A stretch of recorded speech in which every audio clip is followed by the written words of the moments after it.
Hey, listen, I got your attention, didn't I? You on Diamond? Yes, you do. Right up. Listen, and time to make some notes. I have solo queued for 4 seasons in a row and reached it with stacks many times on other accounts. Again, just so you guys know, no one starts off at diamond level. You start off at lower level. I start off at gold and work my way towards diamond now. And now I'm heading towards mid diamond after 4,000 hours of roughly playing. So you guys can have to understand that if you guys are newer to the game, you ain't gonna just jump in straight into it. It's a bit of a grind, but that's what makes Rainbow Six Siege so fun. How I got into the position where I am now with my playstyle is that I used to watch pro and content creators, and I still do, and I mix little tips and tricks that I learned from them, and I mix that into my gameplay. So little spawn angles, little angles to hold on sight, how to position myself, what characters to play on certain bomb sites, what to reinforce, etc, etc. It's very important at the start not to get bogged down by your stats. It's really important.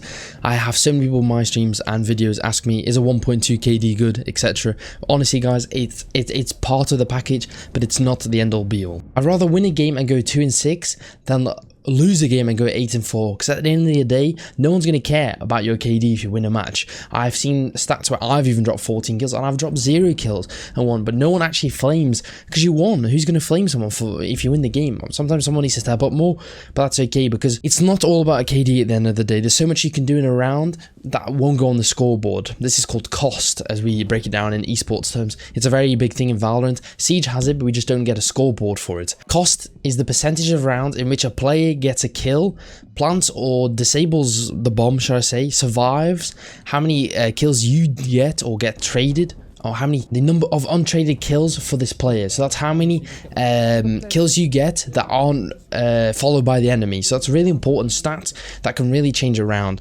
And this is never accounted for in Siege, so you won't get more score points for quickly refragging someone. It'll just count as a kill, but those are really important in how a Siege round gets played, and not even a Siege round, any first person shooter, but it's really important in Rainbow Six Siege, but it doesn't get accounted for. So stop stressing about your stats. They're good to follow. I think your headshot percentage is probably the most important stat that you should follow, which you can check on R6 Tracker, those kind of websites. For me, if your headshot percentage is above 40%, you're off to a good start. I think mine's around the 50% mark, which is higher than normal, I think, and that's a really important thing because this is a one-shot headshot kind of game. So if you hit your headshots, you will get more kills, so you can work on that. From now, they've added a practice mode in Rainbow Six Siege, and also terrorist hunt and many other forms of playing the game, just to learn where you're supposed to be aiming and get those headshots. Even the recoil headshots that you accidentally get, those are also really important. Moving to the next segment, where it's all about your mistakes and learning from people that are better than you, and just learning in general. This game is a heavy, rich game with so much information. There's so many different rounds that are won or lost on tiny little details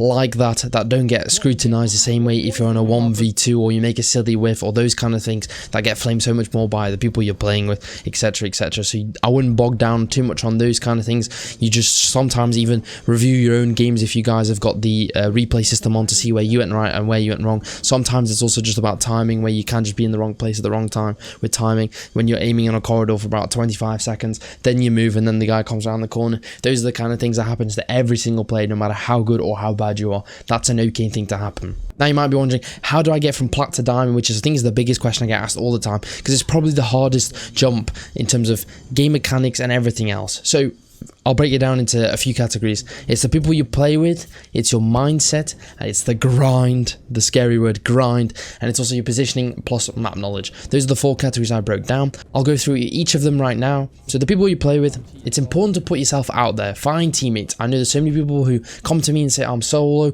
I can't find teammates. I would just add every single solo player I play with on my team who are nice, or you called out and seem like a nice person. Just add them. You might be able to invite them. You might not even talk to each other that much, but just to have that one less player that you know isn't that bad, or uses their microphone, or is a nice human being, you rather win with people you like than people you don't like, I'd say. So just add them, man. Another way to find players is from streamer communities. It's harder for me to say, but I think I can say from my streamer community or YouTube community, people have found each other to play with. A few extra people. You only need to find 1 or 2 people that consistently play the game to have the same elo as you, and there you go, you're set.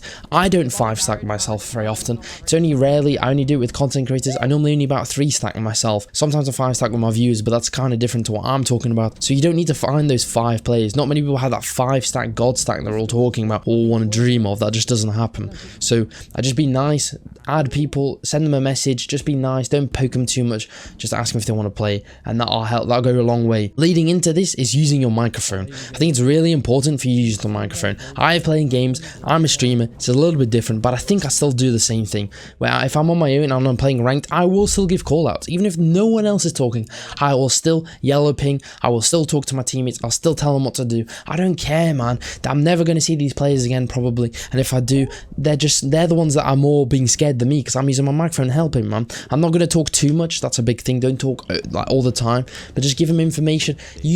I've won rounds and I've won games from me just using my microphone alone, just from being on Valk, those kind of operators. Giving that one call out a teammate might not have known or wouldn't have done, those win you games. That's the biggest jump, I would say, from plat to diamond that you need to do yourself, not your players, yourself, is give those communications to the random teammates you play with, because they will get that extra kill. And I'll tell you, you win like 1 in 10 extra games from just using your microphone, and that is a fact. Your mindset is the next thing. You will lose, that's okay. You encourage your team. We all have our bad games. Everyone has their bad games, even the pro players, like you'll see on the Pro League. Sometimes you need to self-evaluate your gameplay. Maybe you need to refrag more, you need to be quicker, or play slower than your last game, see what went wrong, maybe go back to your operators that you are good with. So for me, like my Twitch and my Bandit, if I'm a bad game. If I'm having a bad game, I kind of tend to go back to my Twitch and Bandit, because those are my comfort operators, because you play them so much, you don't have to think about how to play the op. You just focus on the gun play, which is sometimes what you need when you've had a bad game. Don't flame. Try and help, be more helpful next round. You'll be surprised how being nice will actually help you win. I've had games where we were losing 0-3, but the team was still talking and we actually turned it around. And I've had games where we've been 3-0, everyone's been toxic, and we actually lose the game. That does happen. Your mindset is probably one of the most important things in Rainbow Six Siege. Moving on to the scary word grind, which I know a lot of people don't like to think of. I have played a lot of Siege. You will need to play a lot of hours. I have about 3,000 to 4,000 hours on Rainbow Six Siege. I know Diamond players myself that have over 10,000 hours in this game. Again, I'm not saying you need 10,000 hours to get to Diamond. It's different for every person. Again, that's what I'm talking about. It's just general advice. You'll have to learn and improve over time. You'll learn new angles, different planting spot, different holding sight angles, vertical play, defending default sights differently, holding different angles, using Aruni gates, those kind of things, holding sight differently. The consistency is key, because the more you play and the more consistent you'll get, the more things you'll learn, the more things you add to your arsenal, the better you get as a player, the more you'll win. Lastly, moving on to positioning and map knowledge. It's important to know all the default sites in terms of how to defend them and how to attack them, which is only learned by YouTube videos, which you can say like Clubhouse, how to defend Clubhouse, and there'll be a YouTube video on how to set it up and how to defend it. I'm sure there's attacking videos out there as well. Also, you'll just learn that from playing and with your teammates. A little tip for you guys, if you're struggling with callouts, which sometimes I do, under your compass, there's a call out for where you are right now and even where you yellow ping, and you can use that as your call out. And most people will know those call outs. They're not the special call outs. They'll be telling you like rafters, those kind of things, and you'll be able to know them. And lastly, the only other tip I have for you guys is do not jump straight into ranked. It's my overlining like thing for you guys. Even if you're, this goes two ways. If you're level 49 back to level 50, don't go straight into ranked either. But also, if you're just your first game of the day, do never play ranked first. No matter who you are and who you think you are, you definitely don't play better on your first game on keyboard and mouse than you will your second game on keyboard and mouse. That's just a fact in my opinion. Some of you are freaks and you say you do, but I actually don't think you will. So just warm up, have fun. Just want to say thank you for all the support on YouTube. We're slowly heading towards 7,000 subscribers. So if you're still here, not hit that sub button, hit that sub button, much appreciated. Thank you so much for watching, and I'll see you guys in the next video.